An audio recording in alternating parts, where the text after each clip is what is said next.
May natanong pa dito, what reforms,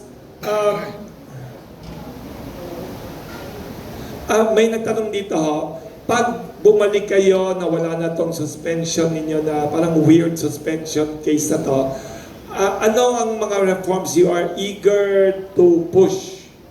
Na ano pang remaining reforms you have several more years, you have 5 more years to go. What are the major reforms you want to prioritize na you are eager to push for the benefit of us electric consumers? Siguro po unang-una nabanggit ko na kanina, low-hanging fruit is the increased transparency in our decision-making process. Napakadali lang naman.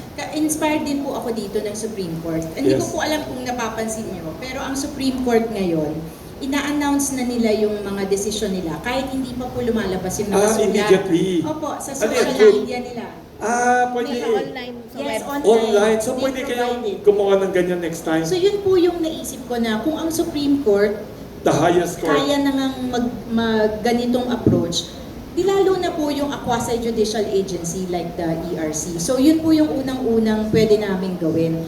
Pagkatapos ng bawat isang meeting namin, we can immediately, but kailangan po suporta ng commission dito. Again, hindi po pwedeng ako lang yung mag-decide. Kailangan The other kabuuan kaming mag-decide. Pero sana po, pumayag yung mga fellow commissioners ko na pagkatapos naming mag-meeting, ilalagay namin, ipapublish namin kung ano yung mga naka-agenda and the action taken by the commission.